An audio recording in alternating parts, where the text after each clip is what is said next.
whatever you do want to feel, today's topic is acceptance helps get you there.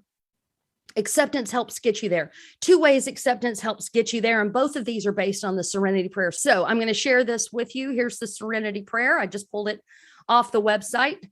The full version, it comes in different versions. God, grant me the serenity to accept the things I cannot change, courage to change the things I can, and the wisdom to know the difference. By the way, if you're practicing in recovery or you attend recovery groups, at least the ones that I've attended, I attend every single prayer, every single meeting starts with the serenity prayer. So let's go ahead and say that again today for those that are in and outside of these rooms, for those that need peace desperately. Let's go ahead together and say the serenity prayer. God, grant me the serenity to accept the things that I cannot change, the courage to change the things I can, and the wisdom to know the difference. The prayer continues, living one day at a time, enjoying one moment at a time, accepting hardship as the pathway to peace, taking as he did this sinful world as it is, not as I would have it, trusting that he will make all things right if I surrender to his will, that I may be reasonably happy in this life and supremely happy with him forever in the next. Amen. So the serenity prayer, number one, accepting the things I cannot change. The topic is about acceptance, accepting the things that I cannot change. I was in the meeting. I was in the rooms once, and someone said, basically, you have two options in any scenario, in any situation, in any circumstance that you are faced with. You have two options, two choices. You can accept it, or you can change it. You can accept it, or you can change it. If you can't accept it, no matter whatever the scenario, the situation is, if you can't accept it, then there's something you have to do to change it. And you go, well, there's nothing I can do to change it. It is literally outside of my control. It is outside of my power of influence or power of whatever. So there's nothing I can do to change this. Then you have to accept it. Well, what I can't accept is the way he is, the way that is, the way this is. I can't accept that. Then change it. I can't change, then accept it. It's going to go round and round like the snake eating its tail. It's going to go round and round and round until finally something within you breaks, something within you, like light comes in, there's a crack and light comes in and you go, okay, wait, here's what I can do. If you can't accept it, then change it. Something has to change. And that doesn't mean normally we're outward focused. A lot of us are always outward focused. That's just, so we say, well, I can't accept it. I have to change it. Well, what do you want to change? Well, I want to change the way they're doing this. I want to change the way that's happening over there. Da, da, da, da. It's outward focus. And then you realize your reach is about as far as the tip of your nose or the tip of your fingers. Like you really don't have that much power beyond what is this. You can say, you can make a request, and people go, yeah, we'll see, or I'll get back to you, or yeah, sure. I can do that. And then they don't, change is always individual, always. Change is always an individual response to something, typically an unpleasantness.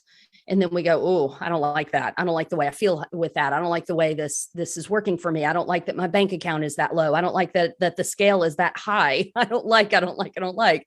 Typically, we're motivated to change when we hit kind of a rock bottom situation.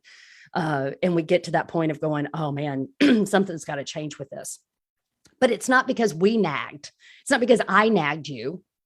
I think it is, but that's a distorted thought. It's not because I kept telling, the actual opposite happens. If I sit there and nag and nag and nag, complain, argue, fight, push, pull, get in this tug of war, how many times is that person going to then, because we believe we're right, Richard Rohr talks about the addiction to our own way of thinking, that we're all addicted to our own way of thinking in his book, Breathing Underwater, highly recommend it.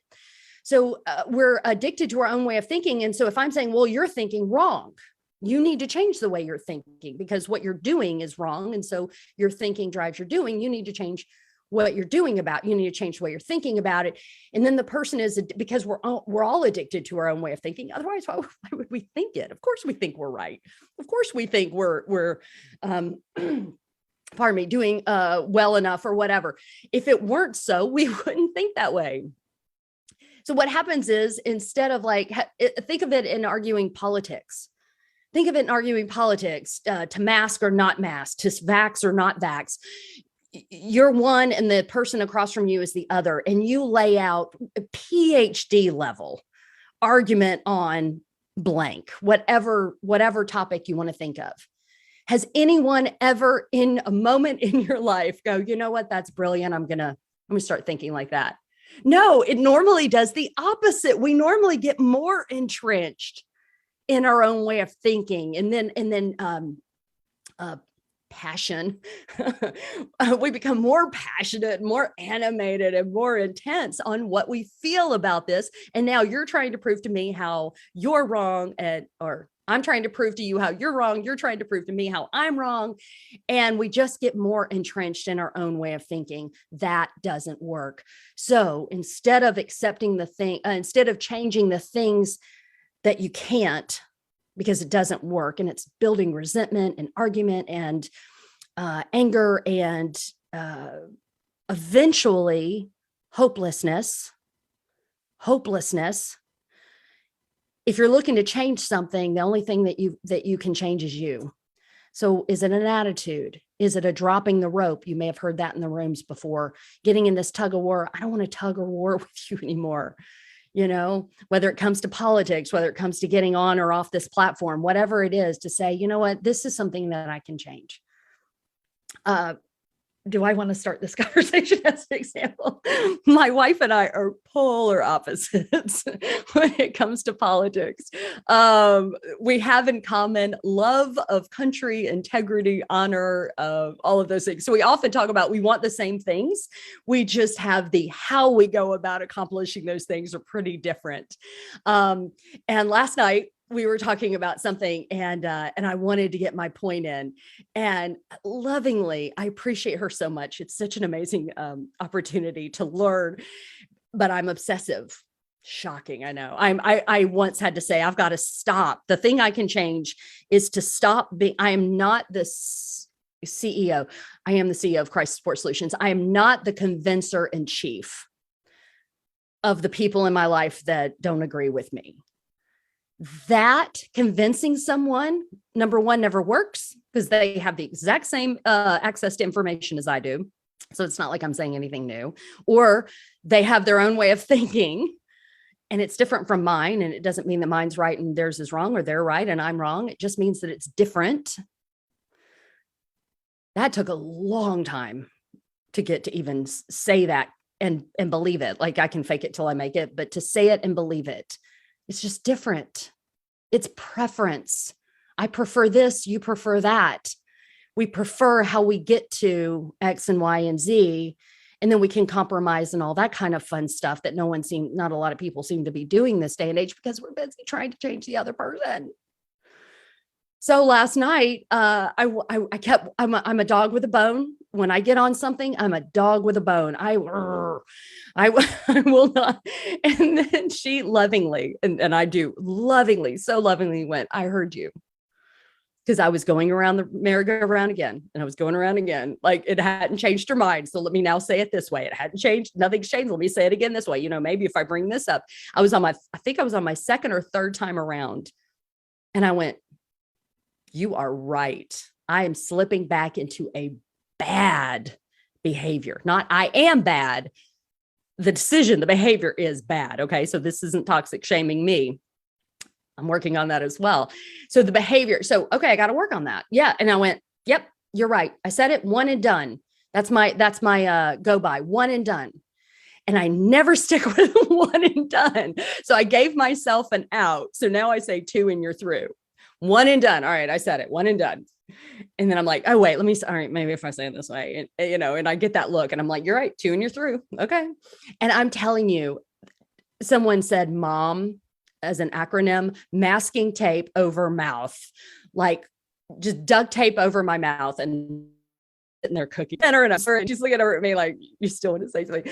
I'm like, no, all good, and I'm like, shut your mouth. That's the change I can make. You said it, it's done.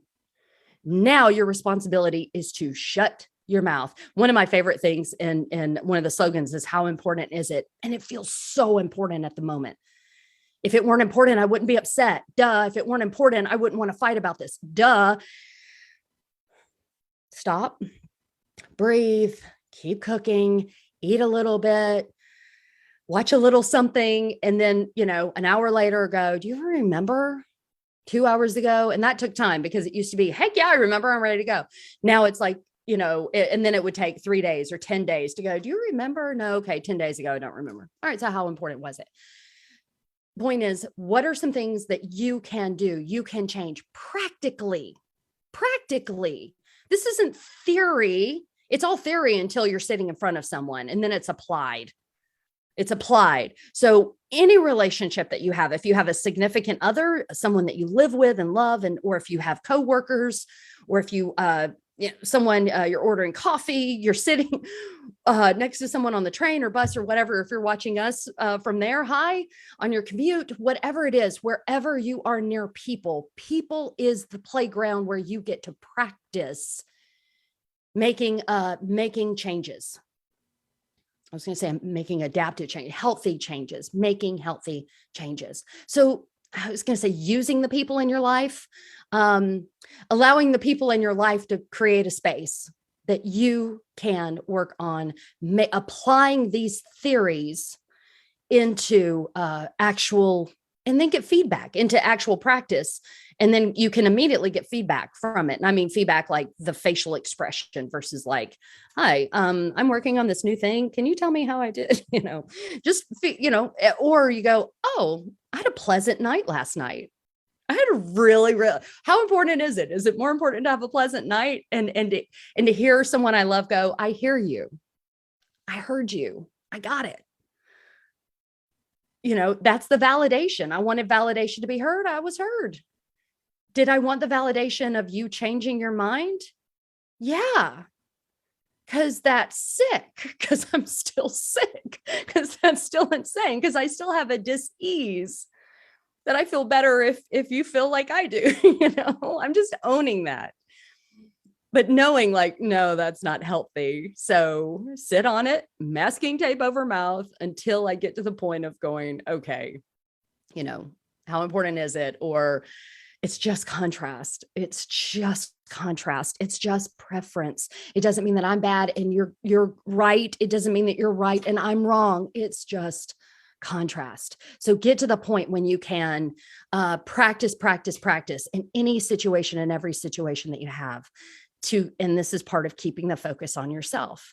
So accepting the things I cannot change and changing the things that I can.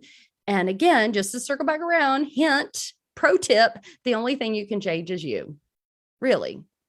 The only thing you can change is you. If the system, this is family systems theory, if the system around you happens to change as a result, great.